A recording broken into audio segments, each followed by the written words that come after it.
દૂધ ડેરીમાં ગેરરીતિના ગંભીર આક્ષેપો, તપાસની ઉઠી માંગ। બનાસકાંઠા જિલ્લાના ડીસા તાલુકાના મોટી ગરનાળ ગામની દૂધ ઉત્પાદન સહકારી મંડળી સામે તાજેતરમાં ગંભીર આક્ષેપો સામે આવ્યા છે। સોશિયલ મીડિયા પર એક મેસેજ વાયરલ થઈ રહ્યો છે, જેમાં ડેરીના ચેરમેન, મંત્રી તથા સ્ટાફના કેટલાક લોકો પર દૂધ વેચાણ પ્રક્રિયામાં ગેરરીતિ આચરવાના આક્ષેપ કરાયા છે। મેસેજ મુજબ આ તત્વોએ ખોટી રીતે અન્ય બેંક એકાઉન્ટ બનાવી દૂધ વેચાણના પૈસા મૂળ ડેરીના એકાઉન્ટમાં જમા કરાવવાના બદલે વ્યક્તિગત અથવા સેટિંગ એકાઉન્ટમાં જમા કર્યા હોવાના આક્ષેપ છે। આ મામલે સ્થાનિક સ્તરે ચર્ચાઓએ જોર પકડી રહી છે અને બનાસ ડેરીના સંચાલન પર પણ સવાલો ઊભા થઈ રહ્યા છે। સોશિયલ મીડિયામાં ફરતા મેસેજ મુજબ આ સંપૂર્ણ ગેરરીતિ પાછળ ડેરી સ્ટાફ ગુનેગાર હોવાની શંકા વ્યક્ત થઈ રહી છે।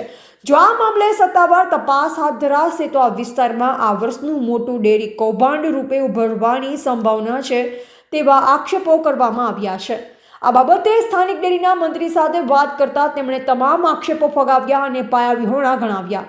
જ્યારે બધો આરોપ ડેરીના સફાઈ કર્મચારી નીતિશજી કાંજીજી નામના યુવક માથે નાખવામાં આવ્યો છે, જેમની સાથે વાત કરતા તેમણે જણાવ્યું કે મને ખોટી રીતે ફસાવવામાં આવ્યો છે। મંત્રી અને ચેરમેન બધું જાણતા હતા અને મારી જોડે ખોટું તેમણે જ કરાવ્યું છે। હવે સત્ય હકીકત શું છે એ તો તપાસ કરવામાં આવે તો જ બહાર આવે તેવી લોકમાંગ ઉઠી છે કે બનાસ ડેરી દ્વારા ઊંડી તપાસ થાય અને સત્ય બહાર લાવવામાં આવે અને જે ગુનેગાર હોય તેમને સજા કરવામાં આવે। અહેવાલ જીગર ચાવડા, ભીલડી। હું ભીખાભાઈ પાસાભાઈ બ્રાહ્મણ બોલું છું, મોટી કંદાલથી। અમારી ડેરીમાં કોમન છે, આટલા વર્ષથી ડેરીમાં છે, પણ એમને લોકો ભેંસનું દૂધ લાવી અને એને 10-10 ફેટ પાડે છે અને બાકીને સંક્રમિત દૂધ લઈ જશે।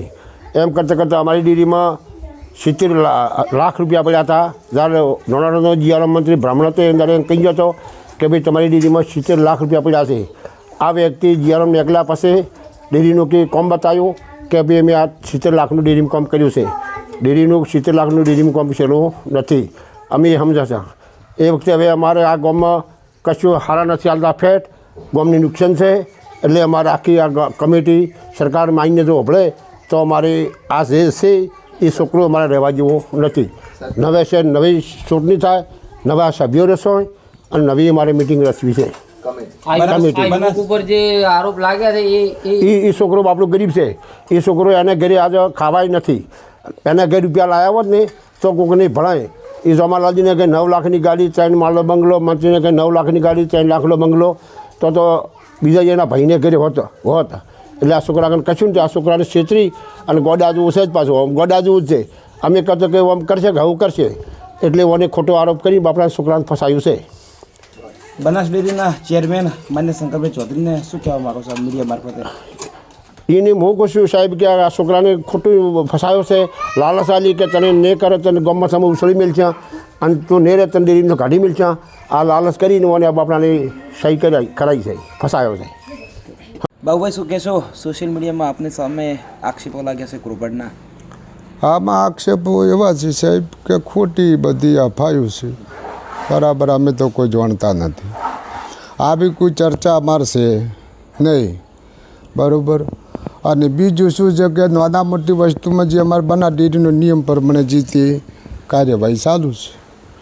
બીજો કોઈ અમારા ગામનો કોઈ પ્રશ્ન છે નહીં, બીજું ગામ એ સુખ શાંતિથી જીવે છે। અને આ બધી ખોટી અફવાઓ અમે પણ વાપરી રહ્યા છે અને અમે સોશિયલ મીડિયા ઉપર બોલી રહ્યા છે। 1-2 લાખ નહીં પરંતુ 30 લાખથી ઉપરનું કૃપાળ હોવાનું સોશિયલ મીડિયાના મારફતે જાણવા મળશે। 1-2-3 લાખ નહીં પરંતુ 30 લાખથી વધુનું કૃપાળ હોવાનું સોશિયલ મીડિયામાં જણાઈ રહ્યું છે। ના, એવી ખોટી વાત કોઈ એવું છે જ નહીં, કોઈ આવું કોઈ કમાડ અમે જાણતા નથી। શું આગામી નિર્ણય શું લેવાશે આપને? આગળ નિર્ણય શું લેવાશે? આનો નિર્ણય સમાધાન, બીજું કોઈ નિર્ણય નહીં। બરાબર ડેરી જે નિર્ણય લેશે એમાં અમારું સમાધાન ડેરી જે કહેશે એમ થશે। આપના જે કર્મચારી હતા, આપના જે ડેરીના જે કર્મચારીઓ એ આપને વિરોધમાં આવ્યા છે। હવે એમને શું પાછળ નિર્ણય છે આપણને તો કોઈ જે વાતચીત ચીજ નથી, અમે કોઈ જાણતા નથી, બરાબર। એમને કર્મચારીને શું છે, શું પેટમાં દુખે છે, હવે આપણને હોમે આવે ત્યારે ખબર પડે। આગળની રણનીતિ શું રહેશે આપને? હે આગળનો શું પ્લાન રહેશે? હવે આગળનો શું પ્લાન છે, એમના પેટમાં શું વાત કાતેલી હોય એ તો આપણને હવે સાહેબ પહેલથી શું ખબર પડે. મને તો કોઈ આવું કોઈ જાણતો નથી. આપના દ્વારા બનાસ ડેરીમાં કેવા પ્રકારની રજૂઆત કરાઈ? બનાસ ડેરીમાં એની કાર્યવાહી ચાલુ જ છે સાહેબ. બનાસ ડેરીના અધિકારીઓ હોય ને અમારે કાર્યવાહી એની ચાલુ છે. શું નામ? મારું નામ ઠાકોર નીતેશ કાનજી.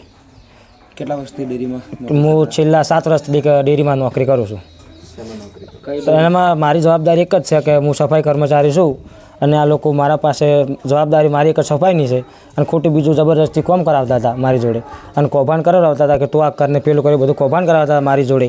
અને છેલ્લે પછી બધું ચોરીનો આરોપ એને મને કીધું ચોરીનો આરોપ બધું તારા માથે લઈ લે, અમે તારા માથે કશું આવવા દઈશું નહીં એમ કરીને મને ખોટું રીતે કબૂલ કરાવ્યું બનાસ ડેરીમાં જઈને. અને હવે એ લોકો બસ કશું માથે રાખતા નથી, બધી દડ મારા માથે નોખવા બેઠા છે. શું ચોરીમાં કબૂલ કર્યું? ચોરીમાં ખોટા ખાતામાં દૂધ ભરાવતા હતા મારી જોડે. 40 લીટર 45-50 લીટર દૂધ ભરાવતા મારી જોડે કે આ ખાતામાં દૂધ ભરવાનું, આ ખાતામાં દૂધ ભરવાનું. એ રીતે હું બધા ખાતામાં દૂધ ભરતો હતો અને અમે કોઈ રીતે માનવામાં આવતા નથી રહ્યા. શું નામ છે એમનું? એમનું નામ ટેસ્ટરમાં છે અમિતભાઈ જમાભાઈ.